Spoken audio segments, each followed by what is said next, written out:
Reviews. It's your boy T-Roy. No. Your man's Moo.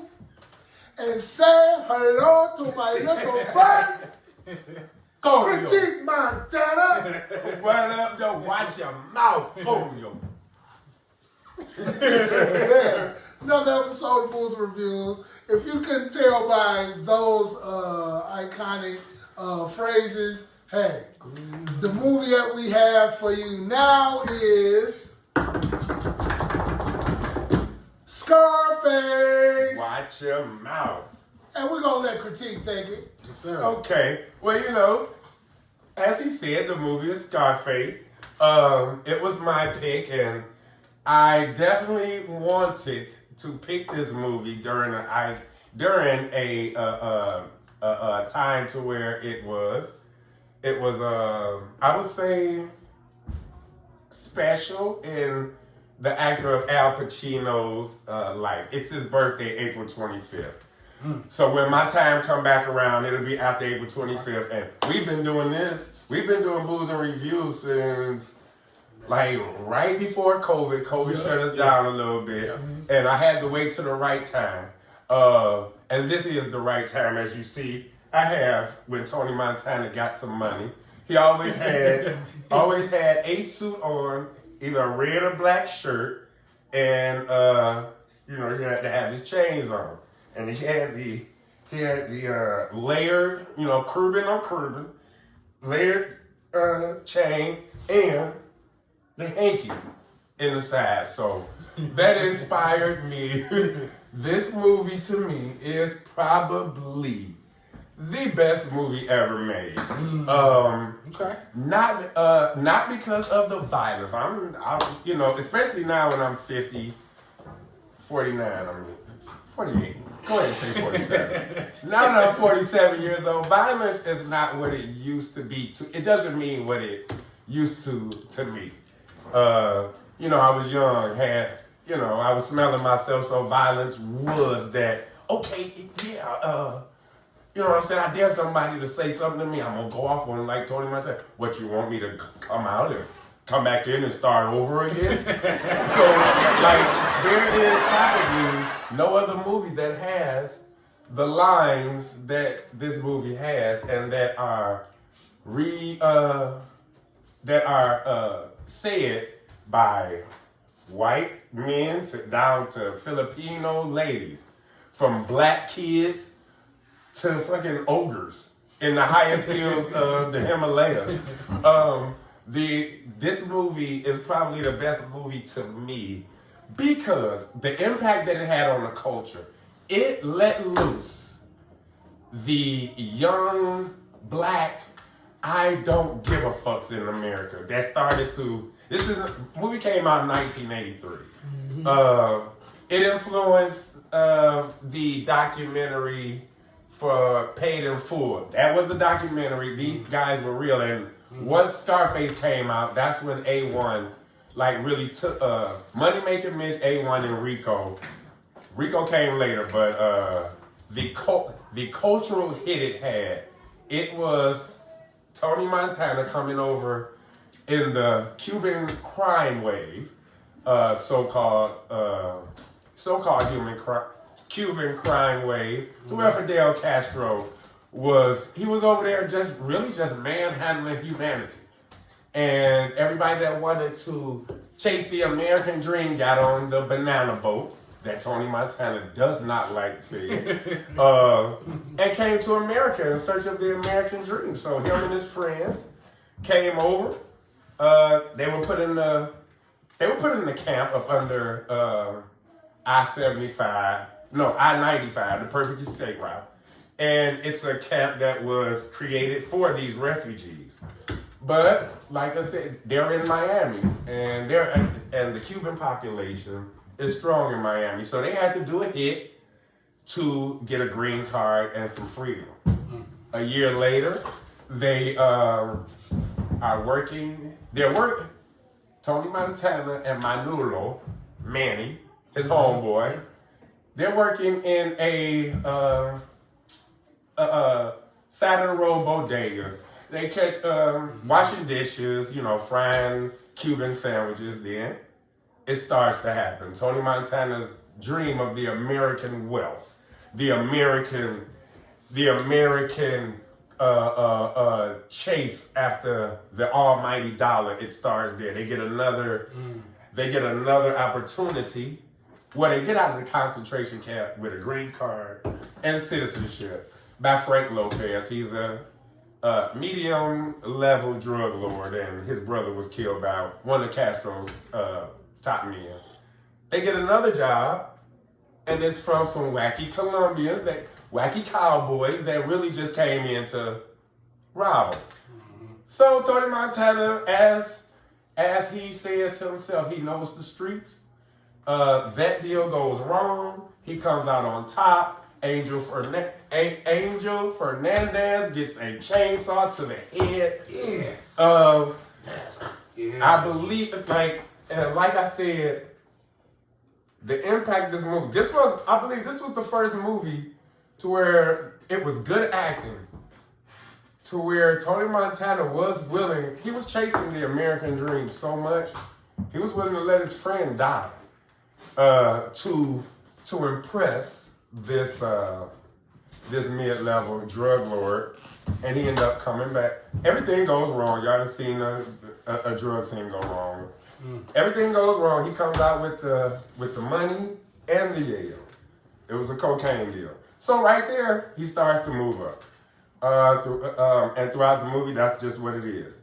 Now, to cut out the fluff, the rise and fall of Tony Montana was all of 7.5 months.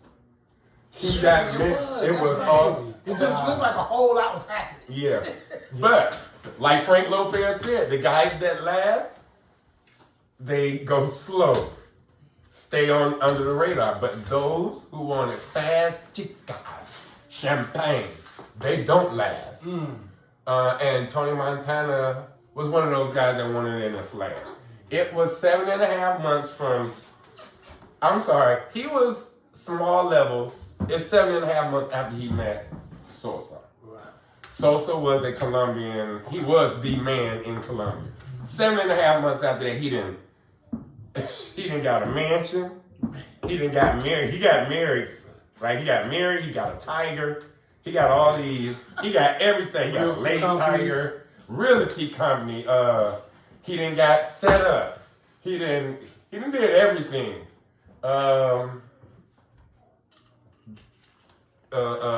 Sosa has a problem. In America, there's an ambassador that cannot give a speech because he will put Sosa and all his partners on blast. They were about to do it, but the guy they was about to kill came out with his wife and kids, and there are some things that Tony Montana would not do. And that is one of them. Will he shoot his best friend for messing with his sister? Yes. Yeah. He didn't know that they were married. But I mean, in his defense, he did tell him to stay away from her. He came back from this 9-hit. He knew he had to go to. He already knew he was going to war with Sosa when they didn't kill the dude, and he ended up killing Sosa's second top dog in the process because he was about to do it. So, wow. He came back from that deal, trying to find Manny. Manny was supposed to be running the business. His mama is calling, trying to look for Gina. Come to find out, when he get back in town, his mama give him an address, is 409 Citrus Drive. And that is where he finds the address, knocks on the door. Hold on. Knocks on the door.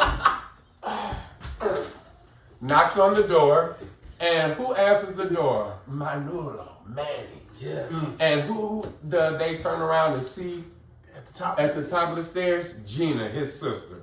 Tony's so gone and coked up that he does not think he's in rape. He has I wouldn't say $1 billion business at this time, but you can make a case that it would. Multi-million. Yeah, definitely multi.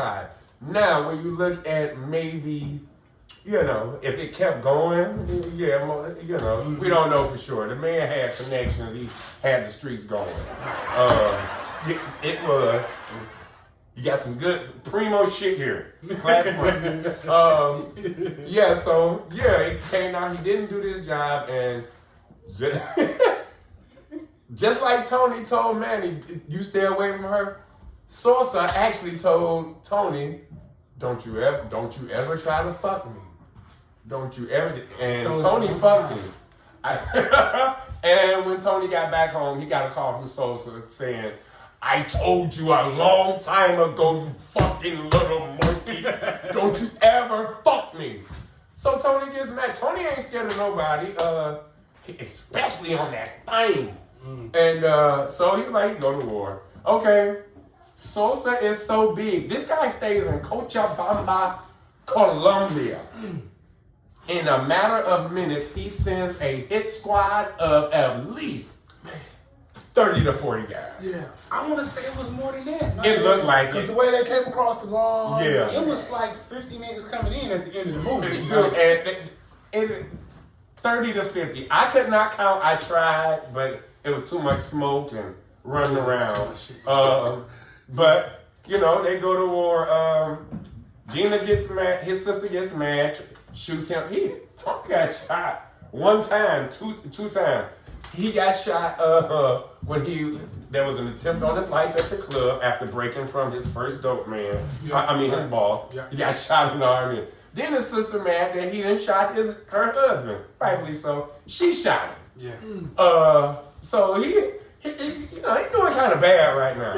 But he loved his sister. It was a protective thing. Yeah. And so at the end of the movie, I do not talk about, if you haven't seen it, good for you. I try not to watch it, but I do. I don't like it. It is a climactic finish to a rising gutter to rags to riches story. Rags to riches story. And it went so fast. It is the cultural epitome of doing what you gotta do to make it. Take care of your family. It is. Okay. Taking no shorts. Okay. It does not hurt that Al Pacino's in. You have a superstar. You got Robert Loggia, Al Pacino. Mm-hmm. You got my man. Don't the customs agent look like Taggart from Beverly Hills Cop? Yeah, but I don't know if it's from the beginning. Yeah, from the beginning, it's like Castro shitting all over us. Oh no, he do look like minus the mustache. Exactly. Minus the mustache. You got your boy who was the comedian in the club who was on Law and Order for 40 years. Is that Leonard Monk? Yeah. Him, of course, Stephen Bauer. I was just about to say Manny's name is slipping me right now. Of course, Michelle Pfeiffer. But Brooke Shields was out for that part first. And Al Pacino was with Brooke Shields playing that part, but Michelle Pfeiffer, she talked to, and this is where I would want to be, remember that example said whether you want to be a producer or a director? Yeah. Michelle Pfeiffer had some talks with the producers. Brian De Palma. I heard about that. Yeah, so we don't know what happened, but she ended up getting the role. Yeah. I'm sorry, not to cut you off. Richard Belzer. That was Belzer. It wasn't Leonard Maltin. I was wrong. Yeah, Richard Belzer. Yeah. There it is. That guy, he was the comedian in the Babylon Club. The music played in the Babylon Club. You got to go back and listen. During every scene in the Babylon Club, the music was talking about every scene. You got to go back. I can't go into it. I can, but I got to let my boys talk. What was I at? The part. Now, Brooke Shields was originally offered the part of Elvira. Robert De Niro was actually offered the part of Tony Montana first. He turned it down. Al Pacino came in and was like, I can play this part. Producer was like, well, we thinking about it. Al Pacino gave a stunning audition right at that moment. He had his his accent down. Oh, I can see De Niro doing. Oh, yeah, I can see De Niro doing anything. He can play Troy. He got his accent down. He had everything, and he blew him away. This is a young Al Pacino. There is an original version of Scarface that came out that got a rating from the MPAA 3 times after they had cut a scene, submitted again, X, cut a scene, and they just by the 3rd time they really got they cut it to the point to where it got an R rating, and it was released into the world as the 8th wonder of the world. Little known fact, in the final scene, Al Pacino hurt his hand, had to go to the hospital because that, which I was talking about off camera, that grenade launcher gun, that was a real gun. It got hot, and he grabbed the barrel throughout the takes. He grabbed the barrel, and his hand started sizzling. He had 2nd-degree burns. Halted production for 2 weeks. He probably didn't even break character either. No, I wish I could have found that out. I really didn't. Yeah, you gotta give him the credit for that one. Man, Al Pacino, he does his role. Hold on. So much that he also had to go to the hospital for powdered milk poisoning. The cocaine that they was portraying on film, they taught him how to look like he's snorting it and not snort it. His nose got clogged so much that he had a real bad sinus infection, and like, fake. you know, they shoot movies, like they shoot it out of a chronological order, depending on what they're doing. Like they might be shooting all the depending on the day, the temperature. Yeah. So he also had to get treated for that. That's how he knew it was powder milk. Dog, you're Al Pacino. Go get some real coke. You're in Miami. Okay, no, you're not in Miami. Most of the movie was shot in California. But you're Al Pacino. He's still gonna find get you some real coke. California. Yeah, and I really think he still would have did a stunning performance. I would have. There's 2 glitches in the film. I'll only speak on one. The other one I don't like. It was when they were doing the coke buy with the Colombians in the back in the hotel, the Sun Ray. Okay. Yeah, and Tony Montana's hand was chained on the shower rod. And when Manolo came in there buzzing, he just broke it. Like he broke loose. Yeah, like he was like the Incredible Hulk or something. Yeah, that was. I don't want to talk about the other one because I don't think too many people know about it, and they should. Those were. I'm gonna let my man get to it.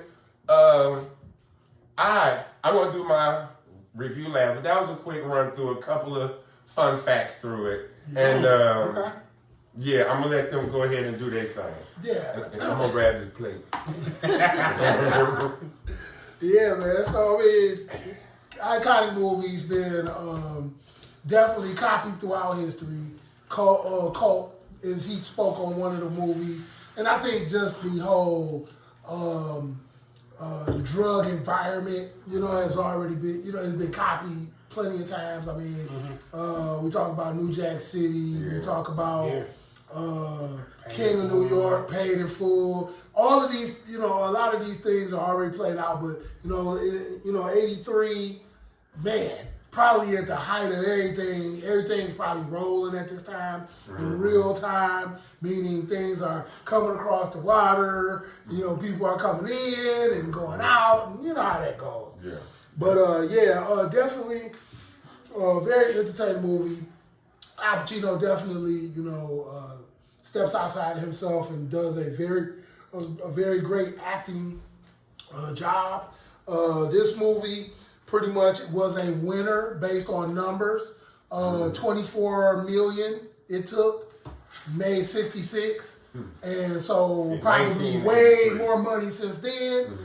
DVDs, Blu-ray, video game. Wow, shit. See what I'm saying? So that all that to be said, at this time in Detroit, same shit is going on, but it's more so the domestic side, where we got all the drug boys, dope boy cutties, dope houses, and all that type of shit. So, you know, that's all going on. Totally different story, but, you know, you buy the water, the ocean, and beautiful women and beaches. It just makes shit look way more better. Yeah, you know? Miami does. Yeah, so Yeah. So I mean, you know, just based on all of that, I have to give it a good.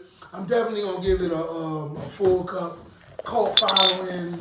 It's got everything, and you know, it's got everything wrapped up. The rise, the fall, the trail along the way. Some people don't know that this was probably. This was also Get ourselves together. yeah. This was a book. It was also a book that was made in 1930s, art by Armitage Trail. Okay. So this was a book, Scarface, and so now boom, it comes into the movie. So I'm definitely gonna go full cup. Gives you everything you need. Action, suspense, drama, Romance. You know what I'm saying? And, yeah, Romance. Well, I would say gangster romance. romance. The Cuban drug lord way. Exactly. I'm gonna take your woman. Straight up and down, dog. I see her. I'm gonna take your woman, and I'm gonna parade her in front of you. shit. Yeah, and I'm gonna parade her in front of you. How you do that to your drug lord boss? And she goes with no problem. Well, you know why? The only thing that runs this world is balls. Exactly. Exactly. Literally, the script has been is quoted commonly daily. Man. Literally the whole script. Yeah. So yeah, that's me. That's my review. I'm gonna give it to my man T. Roy. Yeah, man. One of my favorite movies. A lot of people will argue that it doesn't have the best storyline ever. You know, it doesn't have the best, you know, the most remarkable script or whatever. And that's fine because it's like a beautiful movie. Like the cinematography is off the hook. It's like a very good looking movie to watch. You know, we y'all talked about how it's like based in Florida and everything. And they just made Florida look so kind of cool, and the palm trees and the excess and everything. This is definitely like a full. I'm gonna give this one like a fifth. This is a fifth of what they was drinking back. Yeah, fifth of Jack Daniels. And just for Scarface sake, I'm gonna give it a key of booger sugar. You gotta give it a key of your best booger sugar, I guess. You know what I'm saying? And, Class A. You got A1 Class A chicken. chill. A1 yo. A1. Yeah, man, the acting was off the hook. Al Pacino, this is another one of his most, probably his most iconic role outside of like Michael Corleone. Yeah. Definitely. He really dived into this. The impact that it's had on like our culture and hip hop. You hear so many rappers references, Wu-Tang Clan, and one of the best rappers ever, Scarface, literally named, Scarface. So, definitely like one of my favorite movies, man. And really can't get tired of watching this. I remember I seen it on TNT. First time I seen it was like on TNT back in the day. And even though it lacked all the F-bombs that was dropped in this movie, because I think it has a record. Yep, 247. And I'm gonna just say it on camera. He's the person. He's like the grandmaster guru. He's the person you go to for anything about Scarface, because I don't know anybody else that know this movie as good as he do. So hopefully the one that I do, he's gonna be on the live. I have called him. He would, he's gonna be set to be on the live. I bet. Yeah, and what'd you get? Oh, yeah, you said the key, not the key. I gave a whole brick. I knew it was gonna go this. Half of it is because I know these guys. The other half of it is because that is real. The cultural impact is way bigger than the actor, the storyline, the cinematography. cinematography, the costume designer, the actors, the culture, and location. Y'all know, like 75-80% of the movie shot in Cali. And that's what you said. Yeah. So, but Cali's beautiful too. Yeah. How it sparked a nation of attitudes, perspectives. I can do it too. Not just in the dope game, but it's like I said, it was the first good, well, as far as I know, the first good rags to riches story. And it came from an Italian playing a Cuban. It came and everybody from stem to stern who worked on this movie, from the producers to the key grip designer, the nigga that went and got lunch, the dude that opened the gate to let the actors in on set, they was all foreign and white. Wow. The biggest impact this movie had is on black folks. Everybody wanted to be Scarface, wanted to go that way on it. I am not judging whether it's good or bad. I'm saying that this is why this is probably my favorite movie. The impact it has on the world to this day. Came out in what? 83. 83. It is now what? 2025. I'm not good at math. How long is that? That's easily 17 plus 25. What? 41 years? 41 years.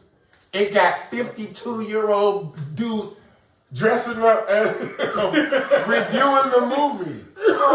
And I wouldn't have it no other way. Wishing them happy birthday. Happy birthday, Al Pacino, April 25th. Yeah. My review circles and encompasses the dedication of Pacino, the dedication of Robert Loggia. Robert Loggia, I forgot what his nationality was, but I think he's Italian. Yeah, I think Loggia is Italian. Yeah, he's Okay. Italian. He played his ass off. This movie has comedy too. This movie has a good comedy. Robert Loggia, I think, maybe did the second best job behind Stephen Bauer. It's just I believe it. I believe it. I just believe the story. He took a lot of cop roles. Yeah. I just believe him. I believe that there is a guy like that in Miami. And it was just pure connection between all the actors. Robert Loggia actually engulfed himself in the Cuban lifestyle in what's Cuba's he couldn't go to Cuba, so he had to go close as he could. Yeah, what's the Panama? wherever the Cuban, when they was running from Castro, if they didn't make it to America, they went to somewhere. Probably He Bolivia. went there. Bolivia or Colombia or something. Is that what's yeah? Okay, I don't know. I just went through it today. Yeah, I'm probably off. But that's where he went. He went there. He didn't go. He had no money. He went there and lived with the people. He had money. He wasn't just gonna be on the street. But I love that, and y'all know Al Pacino, what he did with the powdered milk and the holding the gun and second-degree burns. He holding up the set. Brian De Palma ain't give a shit though. But this movie's cultural impact, to where people have taken lessons from this. Yeah. And implemented them in their life. Sometimes it works, sometimes it don't. I would have to give this movie a lifetime.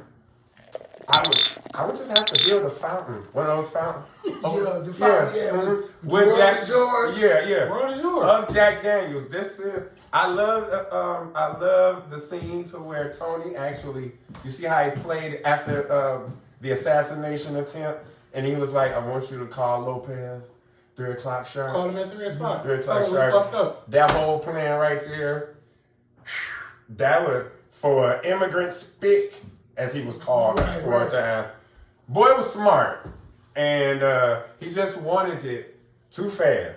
And after Manolo shot Frank, and Mel Burstyn is so funny. I can talk about this movie. I can talk about this movie forever. But after Tony shot Mel, you gotta talk about that scene. Go. Okay. Mel Burstyn was chief narcotics officer in Miami-Dade. And he was quietly working for Frank. He had met Tony one time before, but when Tony started branching off into his own thing, Mel Burstyn met him at the Babylon Club, and they had a meeting standing up first. Tony said, "Yeah, I know you, Mel," and Tony was fucking with him. So Mel was like, "Are we gonna have a talk? Or I'm gonna have to bust your wide spit balls right here, right now." That's when I know he was gonna die, and Tony was gonna shoot him. So they went to the table and talked. Mel got right to business, talking about, this is how it works. He actually, do you know how it works? So Tony was like, yeah, tell me. Mel ran it down. Tony got right to how much? Like, okay, I know it's coming. How much? He's like, here's the answer to that. Funniest non-word of any movie I've ever heard. Mel wrote the picture. He grabbed a napkin, wrote the number down and showed it to Tony. Tony said, "Wow, that's a big number." Right. Mel said, "Yeah."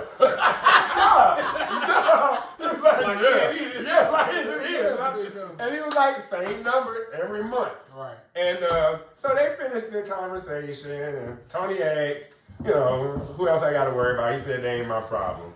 So Mel blackmailed him for a couple of tickets to Europe. You got some vacation time coming. But Tony, after the assassination attempt, because Tony tried to get with Frank's girl at the Babylon Club while he was there. Yeah. So during the setup, after Manolo shoots Frank, now Tony talks to Mel and was like, Mel is so dope to where he remained calm when Tony was like, all right, so Mel, what's up? And Mel was like, I'm gonna sit high. Exactly like yeah, the chair was about this tall. Mel sitting back. He probably already peeped the situation, like, damn, they just shot Frank. What the fuck? Oh no, first off, before Frank died, after he tried everything, he looked at Mel, chief narcotics detective. He's like, Mel, you gonna do something about this? It's your tree, Frank. You're sitting in it. He threw his damn under the bus so quick. Fast forward, Frank Lopez is dead. Now Tony was like, what you got to say? Mel sitting back. I told him it was a mistake clipping you when we had you working for us. Tony was like, no, Mel, that's not what it is. You fucked up. You fucked up. And Mel said, don't go too far, Tony. Real shit. Real shit. Like all day, every day. Real nigga, Dylon style. Dylon.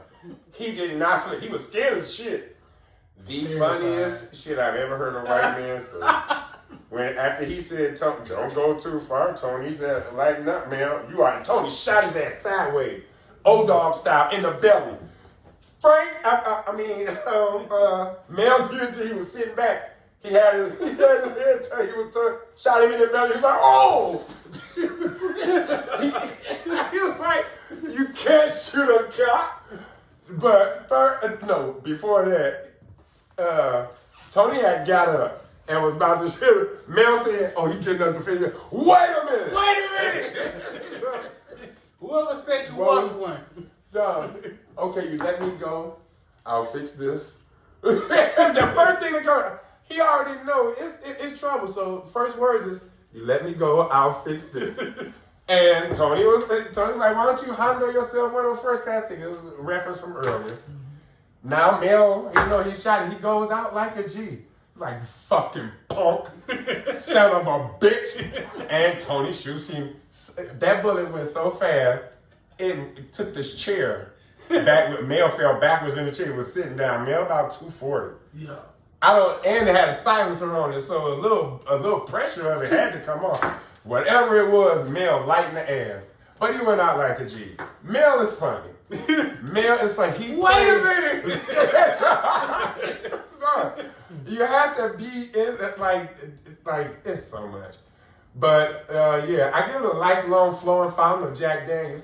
Oh yeah, speaking of that, when Manolo said, "What about Ernie?" Remember, everybody was dead and Tony. Oh, that was a comedic moment right there because everybody was expecting him to just blow Ernie away. Yeah. And then he just paused and was like, "You want a job?" Right. Yeah. Sure, Tony. And he grabbed some whiskey and was like, "Thank you, Tony." He grabbed some Jack Daniels. What about that whole scene is my favorite because he knew it was a rap. Like, Yeah. they could have just did you in. It was he over. needed- no, he never They could have left you needed there with everybody else. He Yeah, needed it. and I think they kind of low key like Ernie. Ernie was cool. Yeah. He wasn't a Yeah. problem. Ernie was good He did his job. and He did his job. But Ernie was so glad that he didn't get shot, and he got offered a job. And Chi-Chi was like, "Hey man, you got a job." Right. And then they kind of looked at him like, "We really could have did your ass." Yeah. Right. Yeah, He so was ready for you. a continuous overflowing fountain of Jack Daniels for me. Yeah, there you go. Okay. Recycling, you know what I'm saying? And this fountain has a Goodyear blimp on it that says "The world is yours." Got to. And Okay. I'm sorry, but it would only be right if that fountain had a little replica of Tony Montana. Oh, is that? And then Got to. it has to. Makes sense. It's a straight dedication. Yeah. And that's it. Right. The gun, That's right there. Yeah, so I'm gonna pass it over to Mugu because I tried not to mention the last scene. Oh, But you one more. I'm gonna make it quick. Damn, this is one of the most important. If you Google anything about Tony Montana on Google, you know it's gonna come up. What's that? So, what is Tony Montana diagnosed with? What mental illness does he have? Try it. Pull up. Let's pull up how many times. Anything. Just pull up how many times Tourette's? Tony Montana gets shot in the last scene. Just pull up anything, and then you know where it gives you other. I never counted how many times he got shot in the end. Nobody knows. I counted. It took me probably 3-4 days. I had to write down. The only thing that I remember being able to count, me and you had this conversation back in the day, was how many beers was on the windshield when they was sitting there waiting to kill. Yeah. Who was the guy, the dude they was waiting to kill? The ambassador that was ambassador. on TV. It was 13 beer cans sitting on the windshield. see, they don't give a number. They just say multiple. Yeah. Nobody knows. I counted 200. 200? I counted 200. What is Dog, Tony You know Montana what kind of coke diagnosed you gotta with? have in your system? Huh? Exactly. And look how many. What? You know Right, how much and he Kool-Aid said and he coke was. you gotta have to... What is he diagnosed People with? also ask. Because they was really spraying him at the end. Yeah. They He's was I letting take him a fly. fucking bullet. I take a bullet. Come on. People And the only also thing that did ask. him in was my man that crept up on him. Do you know his name? I call him Mad Dog.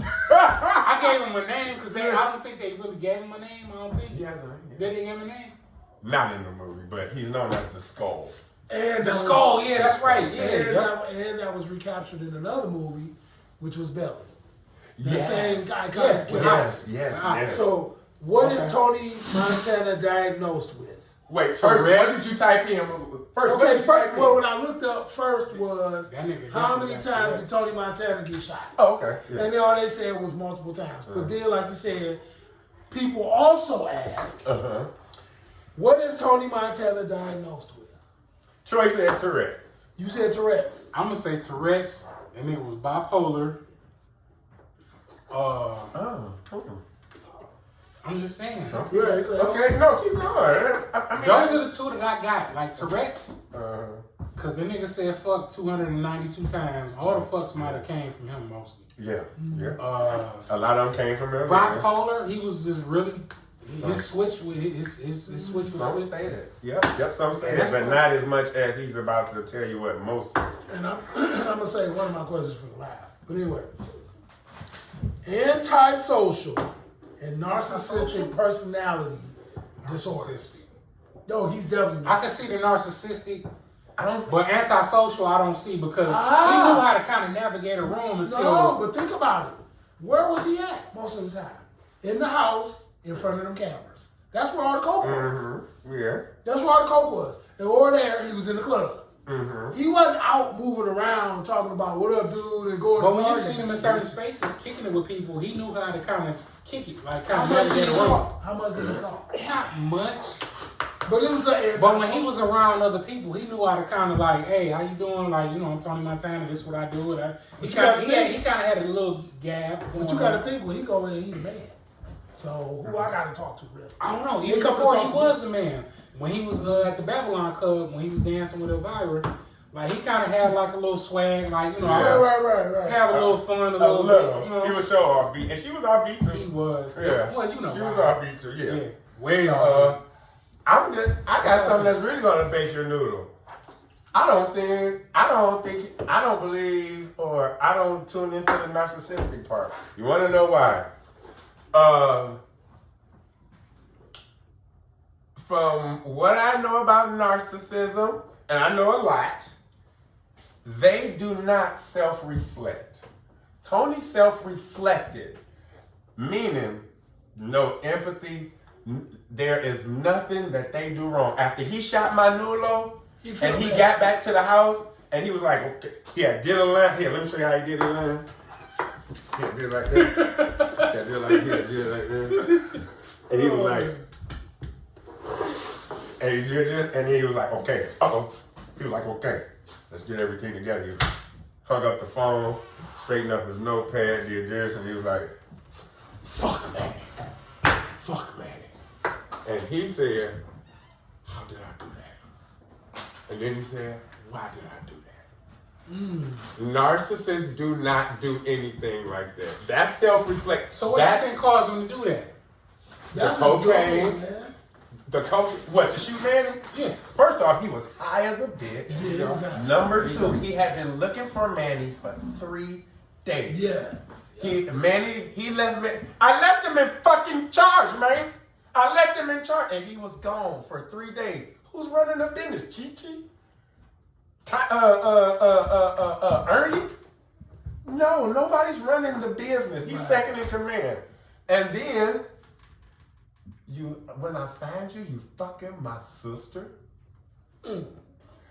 He was still mad until Gina said, you can look at his face, when Gina said, we just got married yesterday. We were going to surprise you. His face changed. That is feeling regret. Narcissists don't feel regret. He would have made up a reason why he was in the right. He would have, it wouldn't have been his fault. It would have been like, look, I told him not to fuck with you. Yeah. He sat down and he was fucked up. He was like, fuck man, what did I do? That was his man. You know what I'm saying? Yeah. Narcissists don't self-reflect and feel any regret. Everything they do is right. If they do something wrong, they know it's wrong, but they're gonna take that shit to the grave. And I gotta turn it. They're gonna gaslight, they're gonna blame shit. And Tony did that. That issue right there is a main component of narcissism. That's why I would say no. It's things like that. Antisocial, yes. Go ahead. It's things like that make Scarface like a morality tale. Yeah. Because it shows like, when you get that much control of shit, like how you gonna deal with it when you get it. Yeah. And he was like the kind of person that didn't deal with the shit the right way. Yeah. Like, he made a lot of bad decisions. Yes. So, Yes. Oh, It's because definitely- you operating. Because you operating Yeah. off emotion, Yeah. drugs, and then it's Dopamine the 80s, it's level. like, Yeah, everything yeah. is just in your face, and Yeah. you got ultimate opportunity to get this much power and money and sex and from nothing. like From nothing. from nothing to something. Like Narcissism. I was in the camp. I was in the camp with other motherfuckers sweating, exactly, not able to take a shower. exactly.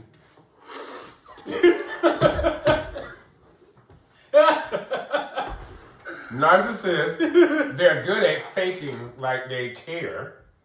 They are good at having a fake personality to show the world.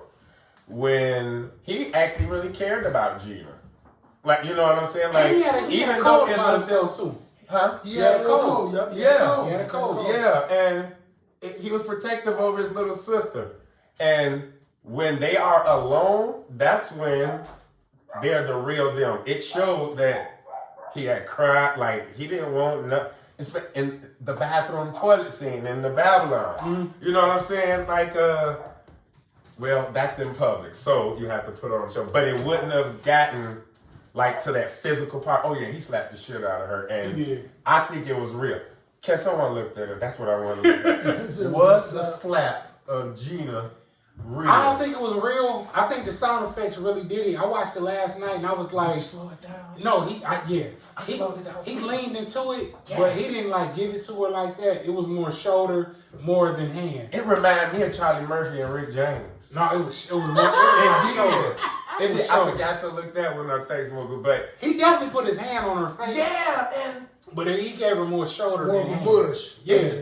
He How definitely dare you- he did mush her head though. That shit You was can funny. mush but like you said, the sound effects. The sound effects sold it though. you think? Okay. I'm open to.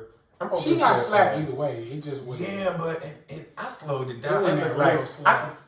what you come up with? Oh no, I'm gonna keep going. Oh, okay. Yeah, I slowed it down. It looked. I think I saw her cheek rumble, like it waved. Oh, the cheek rumble, that was real. Yeah, and You got slapped. and knowing Al Pacino and her name, that's the only Gina is the only one we haven't really said her real name. She's the only Mary one with a real. Elizabeth Mastrantoni. Yeah, Master Antonio. Master Antonio. Yeah. And she got Master an afro. Tony is the Master Antonio. Yeah, she the And only. that's been in a couple of different movies. She got a whole afro too. Yeah. Oh, she might Got be some black- Sicilian. Black. I think she Yeah, is. you don't know She Sicilian. is. Actually, wow. Yeah. She is. For real? Yeah. I thought See? she was cute I in don't her know. life, but Yeah, she was cute. Did you see her at the top of the step? I knew I was 10. At least he got some before he went out. you know, Steven, he's the only real Cuban in the whole movie. Steve Bauer? He's the only real Cuban. Why his name Bauer? That's a Cuban name. I know, right? I thought he was from America. I mean, with Bauer. Bauer, yeah. Yeah. But they say he's And the only everybody real else is Cuban. Italian. Something. Good actor. Okay. She's Italian. Uh-oh. No, Huh? the slap scene in the Scarface movie where Tony Montana slaps his girlfriend Elvira is not real. The slap was a deliberate part of the filming and not a genuine physical confrontation. Yeah, he gave her the shoulder. But that's what they He didn't say. give her much hand. It was the shoulder. He leaned see into it. Al- Only but it she was really like, knows. Yeah, I see Al Pacino saying, like, look, I'm gonna slap the I'm shit gonna out slap of the you. shit out of you. He ready. Like, do you want to put some? I just see him. I just feel. No, not Al Pacino. I see Tony Montana saying that. If Tony Montana was an actor, he'd be like, bitch, I'm about to slap the fuck out of you. I You think in here if that in was the Samuel toilet. Jackson, he would have slapped her out. Oh, hell yeah. Fucking He wouldn't have Black had no Snake restraint. Moan He just style. went, Yeah. Exactly. Al Pacino probably was like, I'm gonna hit you a little bit, but it ain't gonna be. You gonna feel it, but it ain't gonna be Dude, cold. if this guy actually, like really snorts powdered milk to get into the road, he'll slap him. Oh yeah, I feel He'll like slap him. yeah, you go He on went to the hospital, dog. Halted production. Pacino. Oh no, the burning flesh halted production. The powdered milk, like, a couple days. yeah, I think it was like 2 or 3 days. Yeah. I think he was slapping bitch. You know, like he pulled to the side, like, come on, we are doing a good movie. Let's keep it going. And because of your Yeah. yeah, but Yeah, okay, I can talk about it all day. I'm gonna beg. I'm gonna turn it around. Oh no, So- so No, but that's what. No, actually, that's what I really wanted to address. That last question. I don't see it because it's like they showed him caring. They showed him reflecting.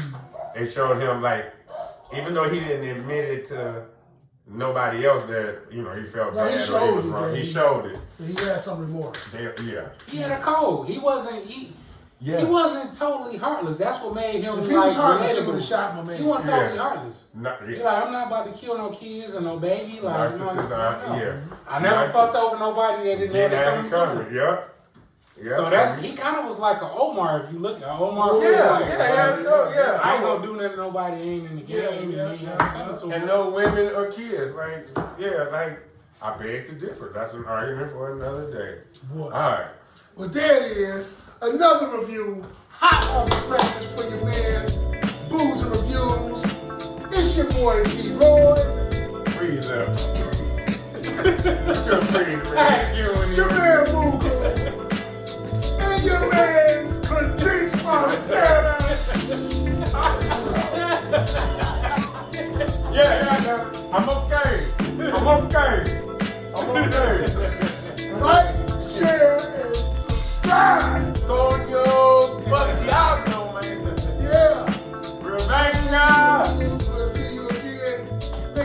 like, share, and subscribe. What up, though, y'all? This T-Roy, and this is 1/3 of the Booze and Reviews cast. Just giving a little PSA, letting y'all know we had fun with this video and all, but letting y'all know that that was not actual drugs that was being used. We not encouraging or endorsing any drug use. Matter of fact, it was flour from right upstairs in the kitchen, and we not encouraging none of that going on. We just had fun with the video. Peace.